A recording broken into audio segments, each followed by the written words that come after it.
Hey guys, Buckskin Dave here, sucking on a cup of coffee. I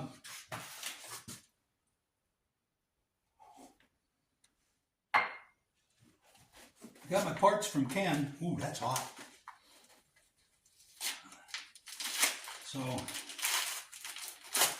if you remember, I found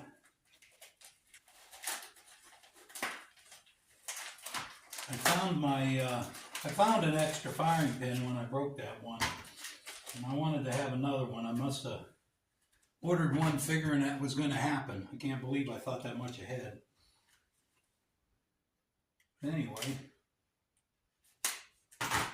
yep, there's 2 new firing pins, and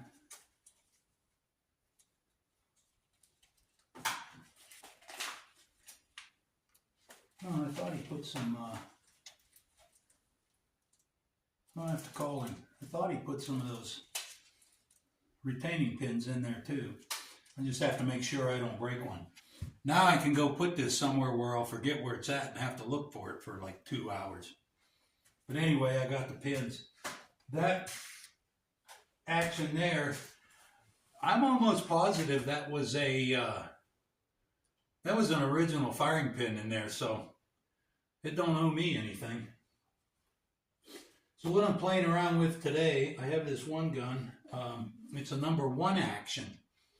When I built the Gemmer, I bid on 2 different actions. One was a #1 and one was a #5.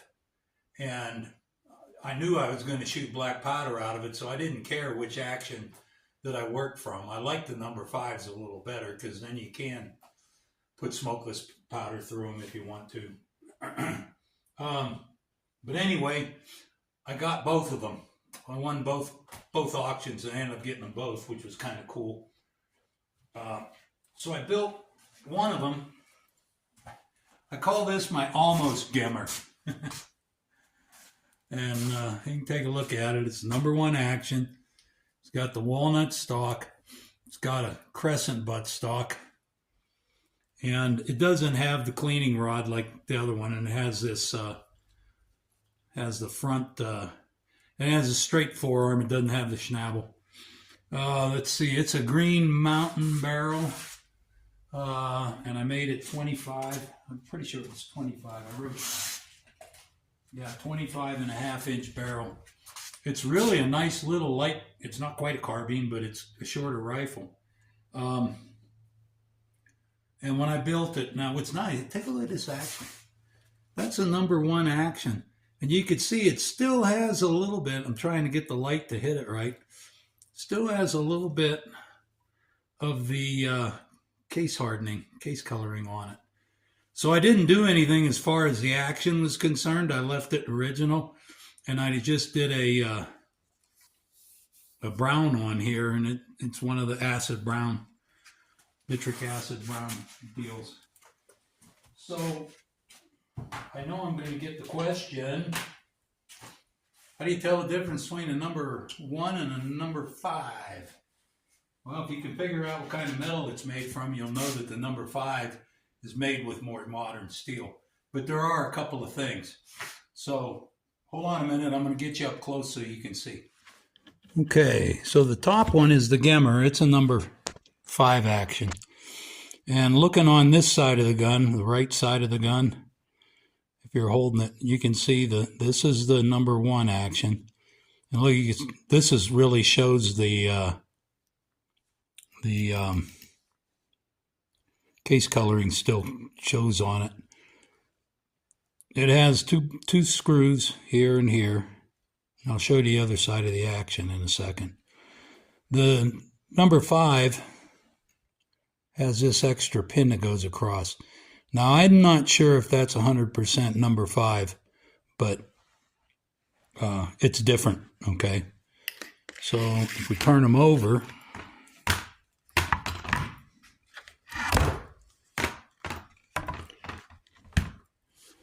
okay, so now the bottom one is still the #1. Sorry I can't hold this thing steady for you. You can see you got the 2 screws that you saw on the other side. And see, there is on this one, there is that same pin in there. It just didn't show on the other side. That's the number 1 action. The number 5 action is a little different in that it has the 2 screws at the bottom, but it also has this this 3rd screw here. And that's one of the quick ways you can tell the difference. They put different shaped hammers and stuff on them over the years, different ways, but I believe the parts are pretty much interchangeable. So I would have to say that this would be your best way of telling if it's a number 5 or number 1. Pretty sure this is an 18 twist on this Green Mountain barrel, so it handles. I haven't shot this as much as I shot the Gemmer, but it handles your those 520 grains really nice. And like I say, you'll see when we shoot it, those 520s go right in, not like the number 5 action where they bump a little bit. So, but it handles the 520 and my 450 grain. I keep getting that goofed up.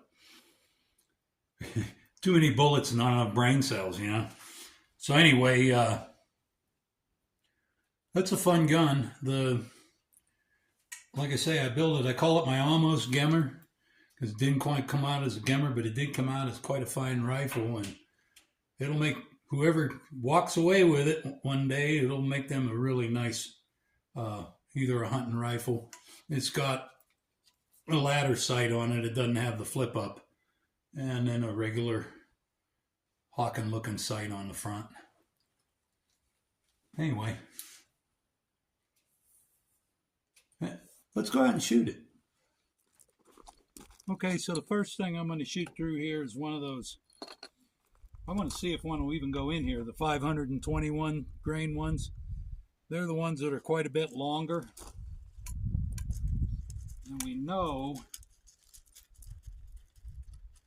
yeah, see, this number 1 action, I don't have any bump. That 520 grain goes in there with no problem. On my Gemmer, it hits the back of the hammer. So that's one good thing. This, like I say, it's the number 1 action. This is a full black powder load.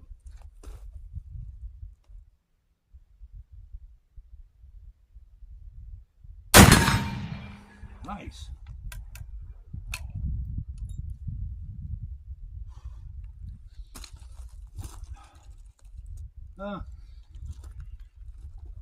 The trigger on this isn't near as good as the Gemmer trigger, but it's manageable. Let's try one of the 400 and what are they? 450 grainers.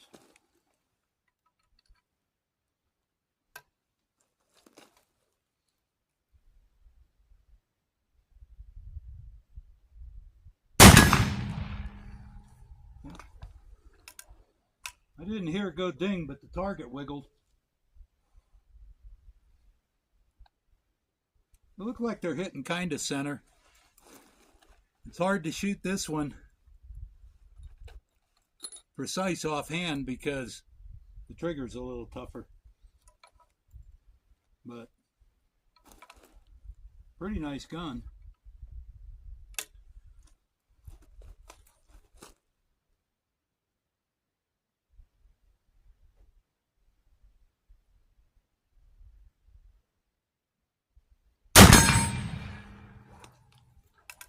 Looks like they're running just a little high. Now the splatters are a little bit high of center, but right and left are right on.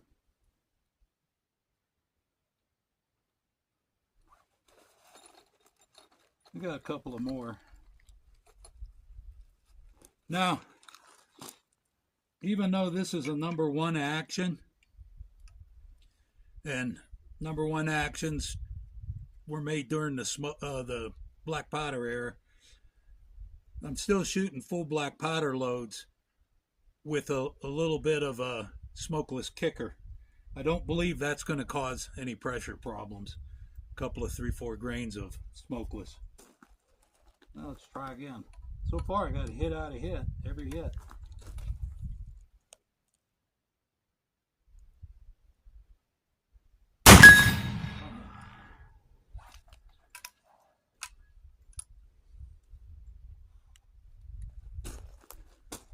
Not a bad rifle. It's a little shorter. It's a little lighter because this is 25 inches, I think. 20. What did I say? 25 and a half. That's pretty good usable rifle. Anyway, let's go back in the shop. The sun might be shining, but she's still chilly. I think it was 19, I think, is what it bottomed out at as the sun come up today. But no precipitation, just cold. You know, more and more, I don't mind cold weather. I mean, I don't have to shovel 20 below.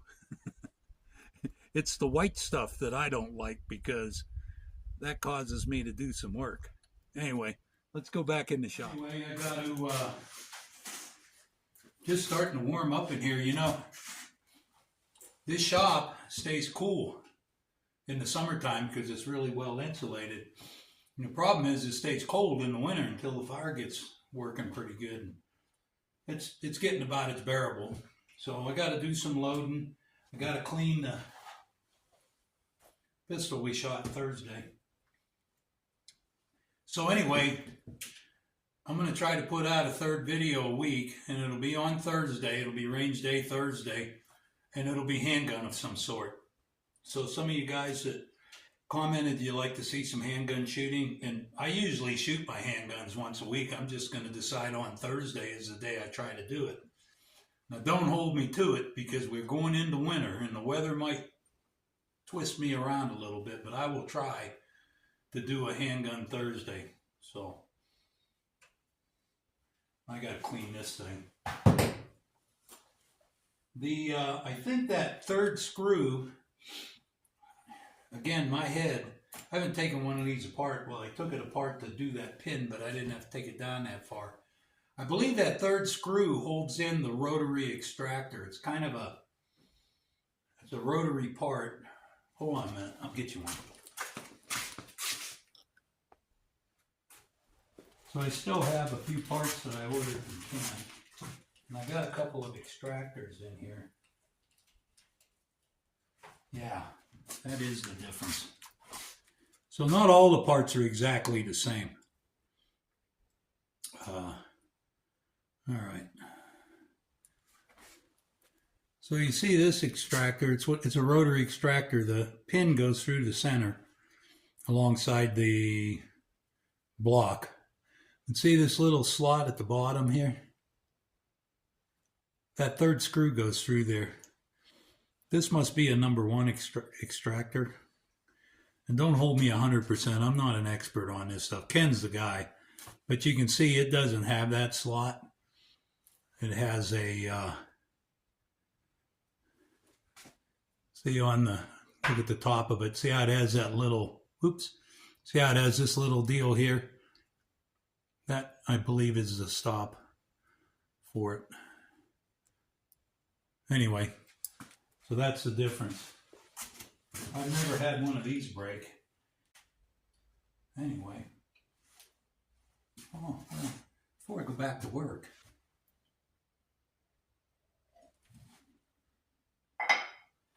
Let's do a little more shooting. Okay, let's give her a couple of more. I got a little further away.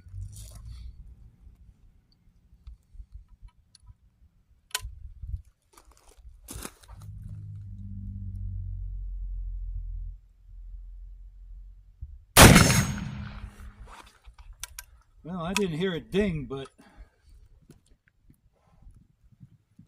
it certainly wiggled. Probably heard the ding. Sometimes I don't hear the ding, but it'll come through on the camera. See if I got another round in here. Yeah. I like shooting all the different calibers that I shoot, which is only 2, the 50 and the the Big 50 and the 45-90. But between the two, I like both guns great enough, but I like this 45-90. I just, the fact that you can shoot it through a lever gun in 1886. And anyway, that's all I got for you. I'm going to shoot this last round and get out of the cold. I hope you enjoyed it. Hope you had a good cup of coffee. Thanks for joining me. I'll see you next time. I'm Buckskin Dave. Bye-bye.